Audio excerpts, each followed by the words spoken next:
When it comes to that viral moment, we talk about this foundation of a brand strategy, what it looks like. Without that viral moment is so short-lived if you don't have the good product to lean back on. You're listening to the Let's Talk Marketing podcast, hosted by me, Katya Allison. So what have you gotten yourself into? In short, a good time, great conversation, and a little bit of learning along the way. Through insightful interviews with top marketers, entrepreneurs, and thought leaders, I explore the latest trends, techniques, and strategies in the world of marketing. I'm here to offer you engaging and informative discussions to help you stay up to date on the latest trends and take your marketing skills to the next level. I don't know about you, but I am ready to chat. Are you ready to listen? In this episode, we are covering building your brand strategy with Lisa Poe. Lisa is the founder of LGPR with nearly a decade of experience in marketing and public relations. She believes in the power of meaningful relationship and works passionately to support brands with shared values in the food, fashion, lifestyle, and wellness industries. Lisa is also a mental health advocate and a proud wife and dog mama. Aren't we all? So get ready. Let's talk marketing with Lisa.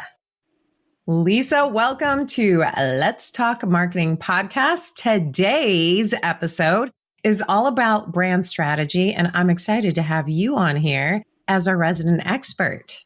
Thank you so much for having me. I'm really excited to dive into this. Perfect. So let's get to know you a little bit, okay? We're going to start before we dive into really talking marketing and strategy. I want to hear, what was your first marketing role and where are you currently at now?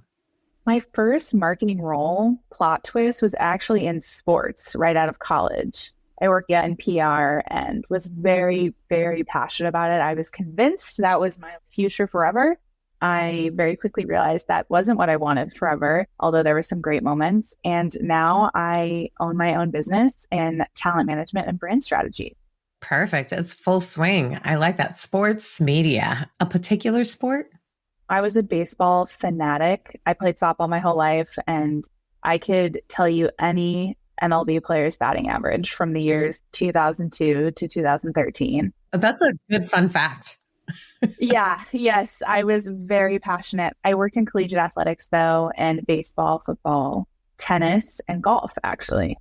I like it. Well, now I have to know who your baseball team is, because you got to have a baseball team. Or do you fluctuate? This is controversial because this could be bad, but I'm a Yankees fan. It's okay. It's okay. I'm a Giants fan, but not so much that it will divide us. But yeah, I'm good with that. We don't hate each other.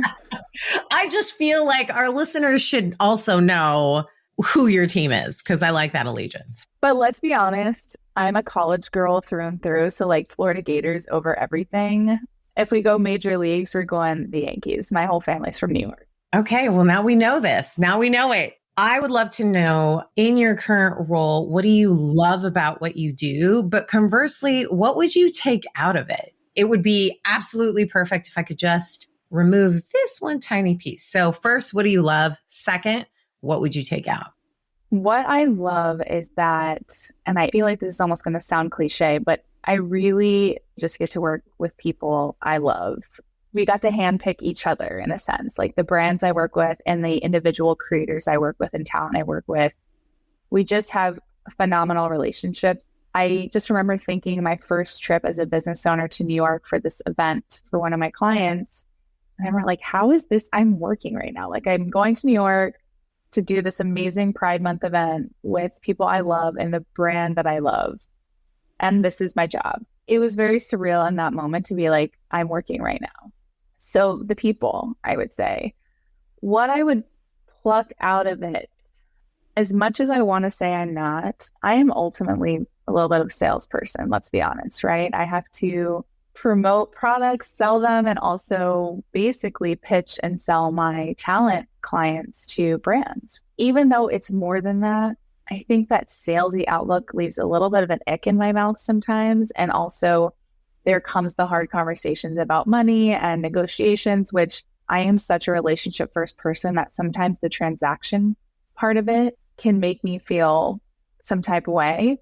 But good news is it gets easier with time and it gets more authentic with time as you build those relationships. So I would say the salesy aspect is a little bit tough for me sometimes. That's true. I think marketing and sales often get conflated where people assume that if you're really great at marketing, you're going to be really great at sales or vice versa. They're definitely their own beast. And I'm right there with you. I'm not a big salesperson. Let me just tell you what my honest opinion is. That's what I can do. And then let's move on. But man, put in a quota. It sucks a little bit of the fun out of it. Like, wait a second, we're going to get further along by having that relationship and having that conversation. So I'm right there with you. Yeah. But when you own your own business, as I'm sure a lot of people listening or even you will know, is that sales and money part is a business. Yes, exactly. Yes, it's my job to go to New York and hang out and put on these amazing events with brands and talent alike. But it's also my job to make money from that. So there's a lot of layers. But yeah, the sales part is tough for me sometimes. I'm like, I don't want to be a salesperson, but I kind of am. It's balance. All right. Now, what are your go-to social media networks for inspiration, entertainment, and education? I feel like this is going to sound so millennial-esque of me, but for inspiration, as much as Instagram can be curated and things like that, I probably find my most inspiration from that platform. I just think it's so developed in a sense that it's been around longer. There's more creators on it. There's more of a strategy to it than there are to newer platforms. So I'd say inspiration, mostly Instagram, a little bit of TikTok. But I'm going to give TikTok the entertainment piece because I have a dedicated scroll hour now in my days. And let me tell you, 90% of that time goes to TikTok simply because I want to be entertained. Yeah. I'm always laughing from that app.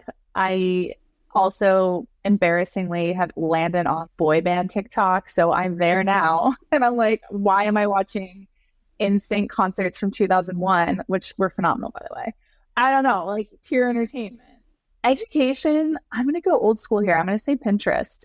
And I'm going to bring Pinterest back to the top here. I've been planning some trips recently and man, it has saved me. I just will be like, where to stay in this city and options and what's good and bad about them. And I'm a planner. And so it's then the ultimate education/resource. So I'm going to give Pinterest a nod.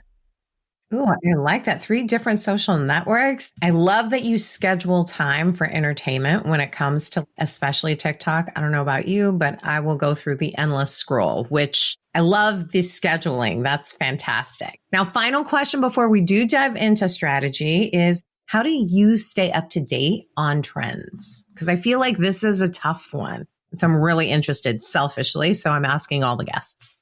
You know what? This is a tough one. And I will say at the beginning of starting my own business and when I worked in the corporate world, it was easier for me because I had a little bit more time. As my business has grown, it's become more of a challenge to find that time to stay on top of things. So I will really, really lean into networking groups. I have a few meetings that I'm part of, and I am so grateful for them for sharing news articles that are coming out in the industry and things like that. I have created amazing relationships with fellow managers in the space or people kind of in the space. And we check in with each other every 2 weeks and we talk about these things. I also am very grateful to have connections at large platforms like Meta and TikTok, and they keep me very up to date. But I think the main thing here is I have created content for fun for a long time and kind of been, I say this word like I'm not an influencer by any means, but a creator. And I think that creating content and being active on social personally and having that background and still doing it when I have time has been a huge piece of staying on top of how people are editing videos. Yes. I do it personally. So I think it's very helpful in that sense. It is a really great way to stay up with trends. The groups is huge. Any shout out to the couple groups that you're part of? Yes, I am part of WIM, which is Women in Influencer Marketing. We're both part of WIM. Huge shout out for WIM. Go, Jessie. Shout out, props. Hi, Jessie. Hi, everyone I went through WIM. You guys are the best. That is probably the largest group of very, very impactful, amazing women. And I will say the other one that I want to give a shout out to is Social Assembly. It is specific to talent managers, and there's about 12 or 13 of us now. And we all have such different backgrounds and talent, but we're all doing the same things now as independent managers. Yeah. And man, if I don't learn so much like on our biweekly calls, they are just not only wonderful people, but they are just an amazing resource for me. And I'm so grateful to both WIM and Social Assembly. I would say those two. And it speaks to your tendency towards building relationships as well. Being able to be open enough to learn from somebody else, I think is what a great way to truly stay up on trends. And especially like whether you see yourself as a content creator or not, I think really understanding InShot or CapCut or transitions or sounds, I feel like that's key. I would imagine it also helps you in like negotiations as well too, because there's nothing worse than someone wanting to work with an influencer or creator and then having like literally no idea how long that video takes to create. So when you come back with edits, like what are you really asking for? Let me just give you either the raw footage and whatnot. We won't dive too deep into that, but like what a great way to stay up on trends, actually be on the social networks, whether you're social or not. Yeah, exactly. And I will say it is helpful as a manager because I know how much work it is that I think a lot of brands or people outside of the industry don't understand. Agree. All right, now let's roll up our sleeves. Let's talk marketing, specifically building out brand strategy. Okay, so walk me through the steps of developing a solid brand strategy.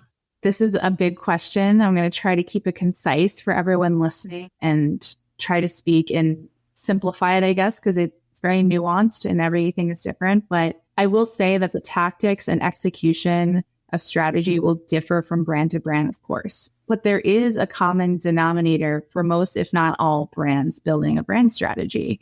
And it's a really good foundation.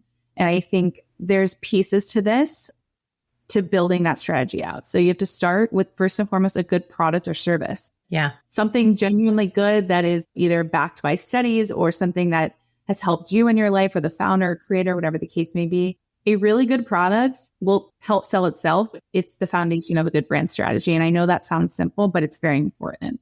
Clear messaging comes after that. What is this? What's the name of this product or service? What does it do? How does it solve people's problems? Getting clear on what that is. Another one is presentation. So whether that's packaging or a logo or whatever it may be, making sure it's all working together, it's attractive, and it's something that people want to learn more or be part of.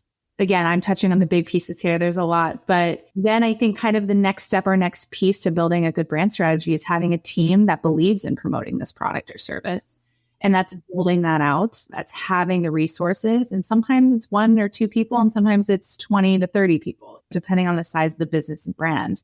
Last, kind of for the foundation of brand strategy, is that target consumer. Who are you selling this to? Who does this solve a problem for? What's their demographic? What are their interests? What are they doing? What is their income? Getting to know who that is and who you're speaking to is integral part of building out the next steps of that strategy. The last kind of how to build it out is highlighting the touch points of where that target consumer that we just talked about is going to be. Is that print? Is that social media? Is that in-store marketing? Is that Amazon only? Is that in Times Square in New York? I don't know. Like we're thinking big here, but highlighting and identifying where that is. And then you build out the tactics and execution of what that looks like, which is very, very tedious and different for everyone. But I think it's that solid foundation with those pieces I highlighted. And then where is this going to live for the brand to hit the masses or hit that target consumer? Where is it going to live? And what are those touch points? And identifying that and then building out the execution from there. Yeah, it sounds like there is a ton of foundation that happens before you even push it out, which is why I was really excited to talk to you about this. I think one of the things that we really started diving into before we scheduled this was the viral moments and unpacking those things as well. Because I feel like in the conversations we had, we talked about foundation, we talked about viral moments, and then what happens afterwards. And I think they kind of go not hand in hand, but I think that you can use a viral moment as a great way to dissect that brand strategy in there. So if we can dive into just virality, and unpacking that a little bit and how that connects to your brand. Because I think a lot of brands right now are just foaming at the mouth for a viral moment. The viral moment is going to change everything. That's when all the sales are going to come in. The company will just shift completely, which I'm sure that there are examples out there of that happening. But also there was a plan before, during, and after. So dissect that a little bit with me. Yeah, everyone wants that viral moment, right? I think a lot of new brands I talk to are like, what's going to make us go viral on TikTok? And it's like, you have to remember the ones that go viral randomly are such outliers that it's not really something that we can really plan. When it comes to that viral moment, we talk about this foundation of a brand strategy, what it looks like. Mm-hmm. Without that viral moment is so short-lived. Yeah. If you don't have the good product to lean back on because it goes viral and people realize it sucks. Okay, well, we're SOL here. If you don't have that team that believes in the product to do the job, how are you going to fulfill what comes after a viral moment, right? How are you going to continue to provide value and product to these consumers? So we can go through line by line of how important that foundation of that brand strategy is before this viral moment happens. And I think if you see brands that have gone viral, and a lot of them, I'm going to use makeup as an example in this conversation. A big TikToker, let's just say, uses a new contour wand on TikTok and everyone starts using it and recreating it and it goes viral. It has a viral moment. If you look at this contour wand or whatever this product is, you will see the foundation. The packaging is beautiful. People want to go buy it. It's available. It's accessible. They have the branding. They have the name. They have the team, and they are already in the media and in the consumer's face at other places, in store, on social media. They have that existing platform to where that viral moment is not just a moment. It's longer. And I think that's what brands need to be searching for, is how to remain relevant after the viral push versus just that moment. And I cannot harp enough on how important that foundation is to create and feel really strong in before you go and throw spaghetti at the wall and see what sticks for a viral moment. What would you say then is a common mistake that brands have? Is it thinking that you can create virality? Is it expecting too much from a viral moment, or is it not setting the foundation? It could be a combination as far as common mistakes that companies make. I think the biggest mistake here is when the whole goal is to go viral. And I know that sounds silly and you're like, anyone in marketing would never do that. It's the goal. I talk to a lot of brands to potentially work with, and that's what they ask me for first thing. And it's like, how did this become a goal in your marketing strategy? It's something that is great and you can work toward, but I think focusing on just virality is a big mistake. And of course, they all go hand in hand. If that's what you want and you work toward that and you throw spaghetti at the wall and something does stick and you're not prepared to how to handle that, it's a pointless time anyways. So it's a really, really interesting thing, this like going viral obsession. And it does happen. I think TikTok is a big reason why it's become more top of mind for a lot of brands and brand teams. But again, if you're not prepared, if you're not proactive versus reactive, if you're not looking at what comes next after this viral moment, what good is that going to do for the brand, the team, people working on it, and the consumer in the long run? Yeah, that's so true. And the viral moments, I think they're outcomes that happen from a good brand strategy, which to your point, it is all those foundational pieces and really tying those all together so that viral moment can just live on and get stitched or whatnot, or get referenced, and fingers crossed becomes part of the zeitgeist of the things that we talk about, right? I think that's key. But how would you measure the success then of a brand strategy? Like a viral moment is like an outcome and it's only one thing. How, as a brand, can I measure the success of any brand strategy that I start to execute? Actually, I should say the tactics from the brand strategy that I build out. How am I measuring success, quote unquote, of a brand strategy? I think we can look at this with two pieces, quantitative and qualitative results. First and foremost, what's your goal for your brand strategy? If it's awareness, we're going to look at quantitative results like reach or number of views, impressions. Who are we reaching? How many people? CPM is a good one, which is cost per 1,000 impressions. Again, going back to that, how many people did we reach and how much did it cost to reach them? Those are really important quantitative pieces to measuring an awareness goal with a brand strategy. When it comes to maybe a more conversion or sales driven approach to a marketing or brand strategy, you're going to switch those quantitative key performance indicators and look at website traffic, cost per click, time on site, average order value on site. There's a lot that we could go through, and I feel like it sounds like gibberish, but things I really want to highlight is those quantitative results are very important, and they're a very quick snapshot of like, are we moving in the right direction, doing the right things? But qualitative data is where some people are not putting enough emphasis.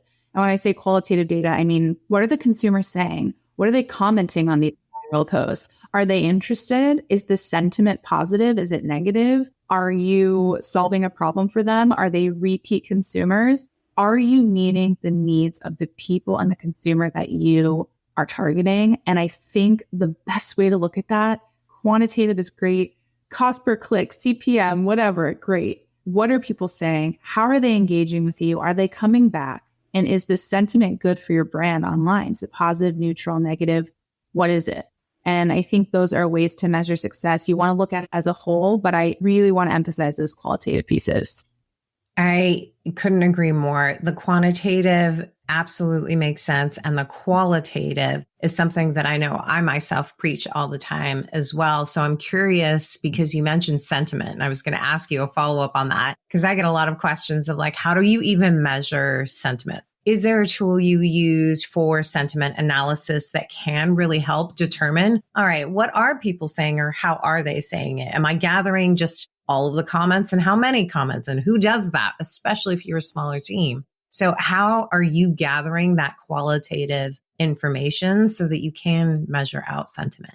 Yeah, there's a lot of ways to do that. And I think if you are a larger team with a larger budget, you do lean into those platforms that pull keywords and pull the maps of who's saying what and what are the comments. And if you're working with an agency of some sort, usually they have their own platforms that do that per brand client, which is, in my experience, has been the most efficient way of getting it done. But if you aren't a bigger brand with a team like that, or with an agency of record or something like that with a big budget, it is a little bit more manual. You do want to lean into your social media and community management team and talk to them every day. What are people DMing us? What does it look like? And it doesn't have to be exact, but those people on the front lines, as I used to call it when I was on the brand side, I'm on the front lines over here answering the DMs, but talking to that team and really hearing what they're hearing from the consumers every day or reading, it is a little bit more manual. And there is a way to do it. It's more time consuming, but you can still get a gut feeling for if the bulk of the conversation is positive and engaged versus do we have to pull in a crisis management team here? You know what I mean? Yes, we've got to be able to map all of that out. I do appreciate the fact that you said, you have to stay connected to your social media and your community team, which kind of leans into one of my final questions of really examples of companies that are doing it really well, executing good brand strategy, leveraging social media to help them build their brand. Do you have any examples? I have so many, and I want to give a big mass brand first. I don't even have to elaborate. Once I say it, you're going to be like, yes, Dove. I mean, there's nothing more I need to say. So true. They've got their messaging down pat. They've got their team down pat. They touch every touch point, from Super Bowl commercials to TikTok to in-store signage that's beautiful to really getting that messaging right and really hitting that emotional piece with their consumer, with their messaging. I can't even explain to you. That's a huge brand who does things the right way. They have done that, I would say, for almost 10 years. I just looked at the date because I'm like, what year is it? I would say since I can remember, like 2013 to 2015, when I really started to notice their marketing efforts. They just have done it so well. And it's a huge brand and they have so many resources.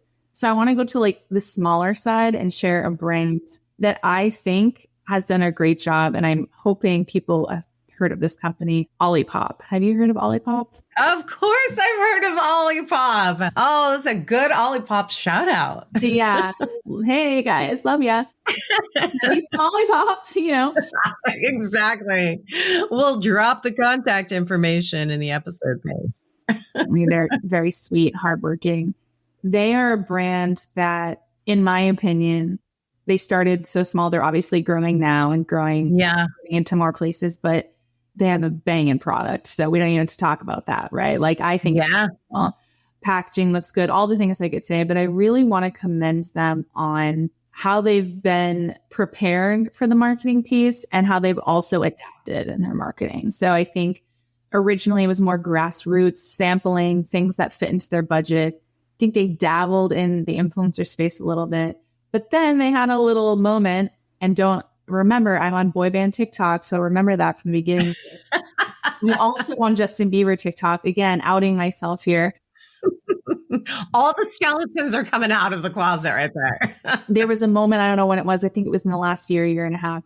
Justin Bieber was on tour and like drinking an Olipop, and there was like paparazzi pictures of him drinking this like small brand, amazing product. And so they capitalized on that. And that was a little viral moment for them because they caught wind of this, whether it was they sent it to him or not, I have no idea. They caught wind of it.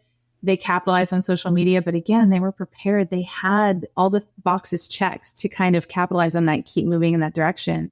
And their growth is astounding. And I think it's because of their brand strategy. And it all started with the phenomenal product, which I think is great. So shout out to Olipop.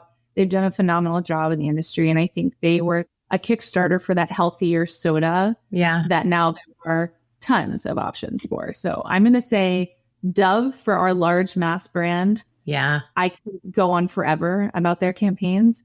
And then for a smaller brand that started with a small budget and probably still has one, I'm going to give it to Olipop. Those are good awards to give and really great examples. And one of the things that I really want to hone in on when it comes to the examples that you gave is, to your point, they're both really solid products, but they have a very strong narrative that they always lean back on. Dove, in every single campaign, that emotional pull. It is about being your authentic self. And literally every tactic, every campaign, you feel that. I also feel the same way about Olipop. Like, they know who they are and they don't stray away from it. And it doesn't have to be a huge thing when you're building out your narrative. It doesn't have to be this incredibly long story. I mean, if I had to tagline what my overall narrative is, this is what it is. That's the consistent feeling. But all of these things build into having a really strong brand strategy that people can feel. There's emotion in every brand strategy. That to me is the hook. How do I hook them? There is a pain point, right? People want to feel good. That's a Dove thing. Like Olipop, like, I want soda, but soda's not really great for me. People understand that sentiment, and that emotional hook is what gets people. Yeah, the emotional connection, I touched on it very, very slightly early, but that's a huge piece of this. I also think it's a hard code to crack for a lot of brands. How do we emotionally connect? And it's so funny. I think Dove and Olipop are so different in their emotional connection, where Dove is like making everyone feel beautiful in themselves. And they've done a phenomenal job with that. And Olipop, I almost want to use the word cool. I feel like people want to feel cool. Right? Like, I mean, don't get me started. Justin Bieber drinks their product. I think it's a little bit of that emotion. Like, I want to be part of that. That's so true. Like, it's cool not to be a soda drinker. Yeah. Or like, I'm making a healthier choice for myself. And that's cool. Right. That sounded a little shallow, but no, I don't think it sounds shallow. Who doesn't want to be cool? I mean, listen, none of us want to not feel good, and cool is a good emotion. So I think that you're cool, Lisa, just so you know. No, cool. Even with my admissions about my TikTok For You page, it's fine. I think that's what makes you cool, is those admissions. So I have a final question for you. Okay. If you knew then what you know now, what's the marketing advice that you give to yourself? I thought about this question beforehand and I wanted to give like a long-winded answer, but I think I can make it more succinct. And I just think that I would tell myself I'm very type A and I want things a certain way and I'm detail oriented. That's great. But I think when it comes to marketing and brand strategy and really being successful in that space, it's not a science. Again, we talked about quantitative versus qualitative. It's not a science.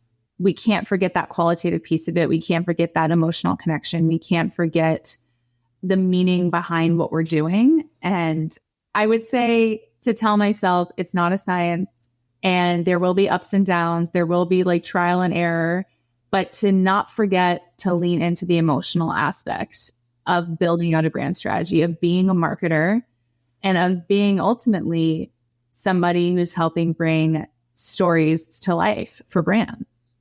I couldn't agree more. And what a great way to end a great conversation with you.